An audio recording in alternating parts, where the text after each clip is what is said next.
Welcome back.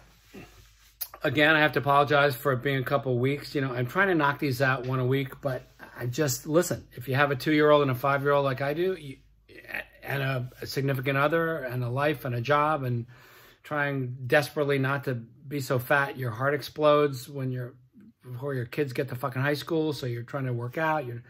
It's hard. It's hard to find even 30 minutes, 20 minutes, whatever these are going to be, to pull them off. So the last 10 days, I plan to sit down and do one every day. Pink eye, eclipse, whatever, right? Both kids sick, not sick. So I'm Eric Schaefer. I've got a 2-year-old and a 5-year-old daughter. We're going to talk about what it's like to be a parent through my brain. How to be a better lover to my significant other. In my case, it's a wife. And how I'm going to be the best parent to these two gorgeous children of God that I have. By God, I mean the non-denominational, spiritual God, whatever you want to call it. So it's my belief that, like Mike Tyson said, Joe Louis said it first, everyone has a plan until they get punched in the face. That's what parenting is like. So that's what this podcast is going to be like.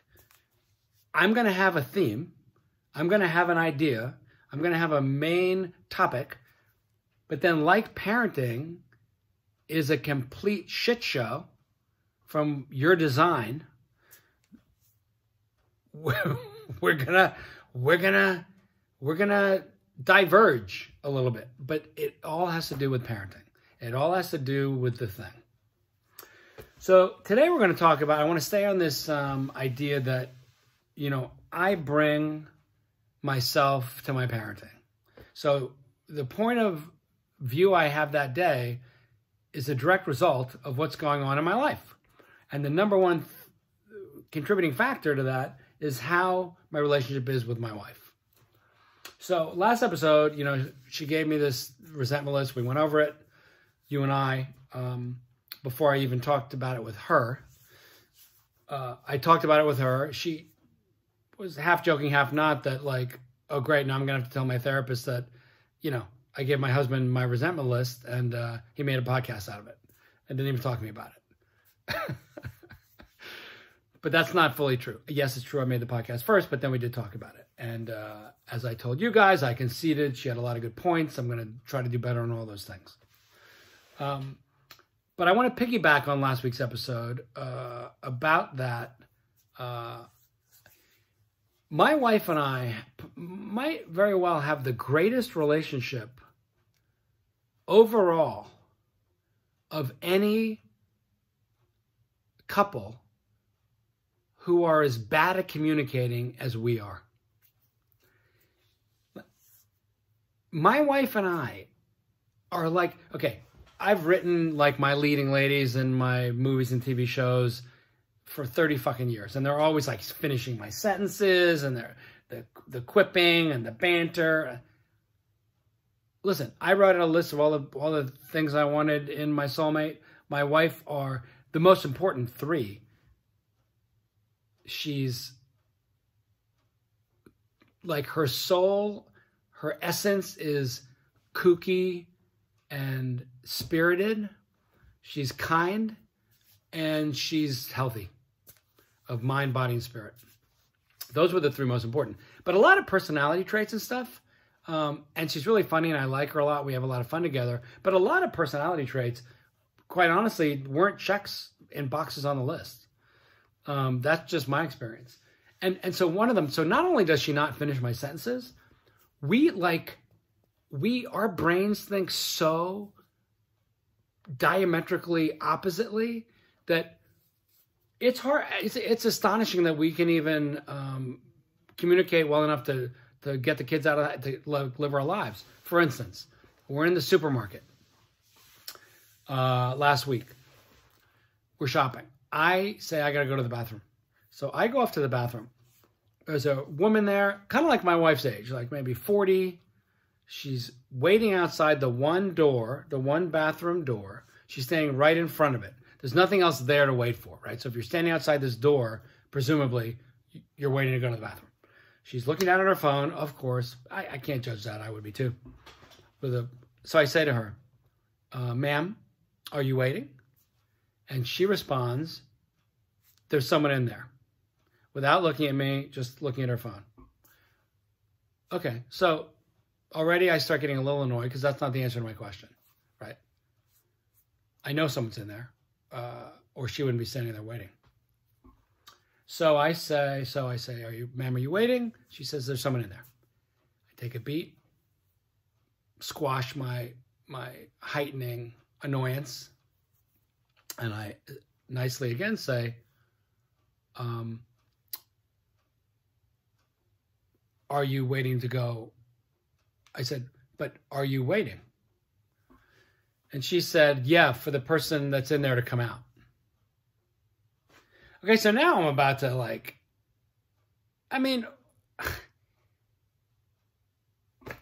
so then I say, okay, so you're not waiting to go into the bathroom after the person you're waiting for comes out, right?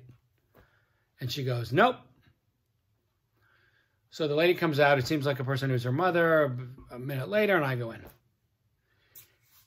How fucking annoying was that lady in that conversation? Can we just... Life is too fucking short. Just say what you mean and mean what you say, right? I mean, that all could have been avoided if I say, hi, ma'am, are you waiting? No, I'm not. End of the conversation. No, I'm not waiting. I'm not waiting for the bathroom.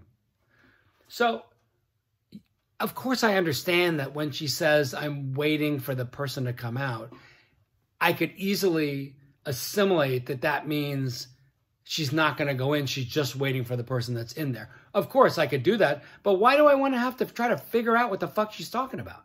Why can't you just tell me? It's so passive aggressive, right? So I didn't even know what it is. It's just like wanting me to spin in the wind. And so I go back to my wife and I say, honey, what would you do if you had to go to the bathroom and you walk up to the bathroom, you be me be you. We're standing in the aisle, right, with the paper towels or whatever it is. And she's like, she doesn't even want to talk about this because she doesn't like to deconstruct and break down the kind of micro that I do. That's one thing. She doesn't even like that. She just wants to get to the point. And I can appreciate that too, because that's my whole anger at this lady was, can we just get to the point? So, but I said, honey, just humor me. I'm me, you're me, I'm this lady. You come up and you say, hi, ma'am, are you waiting? And then I said that the lady said, there's someone in there. And I said, honey, to my wife, what would you say then? And my wife said, I would just go, oh, okay. And I said, and you'd wait? You'd say, oh, okay, and stand there and wait? She said, yeah. I said, wow, that's interesting. Okay. She's like, yeah, because I don't even think it's a confrontation like she told me. Yes. She said, there's someone in there. So I would assume that there's someone in there and that lady's either going to go in next and then I'll wait. I said, okay, so then when the woman who's in there came out and she met the woman you talked to who was standing there and they just went their merry way, you'd think, oh, I guess she doesn't want to go in. She's just waiting for that lady. She'd say, no, I'd say, do you want to go in next? And if then the lady said, oh, no, I was just waiting for my mother, then I'd go in. I said, okay, listen, that's reasonable. That's reasonable. Then you have a happy life, right? You don't resent the lady. You don't resent anybody. You're not telling the story to me. Right? I get it. I get that that's a completely rational, reasonable way to behave. My wife's take on it. But anyway, that just goes to show you how differently my wife and I communicate. So then we're walking in. My wife and I are walking in somewhere the next day to some event or something. And my wife got me, for Christmas, these great running sneakers. Running shoes that she loves. It's a brand she always buys. I never bought them before. They're a fancy special version of the kind that she buys. I never really heard of them, right? So it's all about my wife. These running shoes are all about my wife. And she got me a great pair in Christmas, like 6 months ago. So we're walking into this event. My wife looks at me and then looks down at my feet and looks at my shoes, the ones she got me that are all about her. And she goes, "How do you like my footwear?" And I said, "Well, they're fine. I mean, I do like them. They're very cushiony to walk in and run in." And she said, "No, I meant what I'm wearing, my sandals." I'm like, how am I supposed to? Why would you were talking about? You looked at my shoes, and she said, "Yeah," but I said, "How do you like my footwear?" And I said, "Yeah, but that's a colloquial thing. Like, if I bought you the same jacket that I have and you said, 'I love your jacket,' I said, 'Well, I'll get you one.' And I get you my same exact jacket. And then I look at you one day and say, 'How do you like my jacket?'"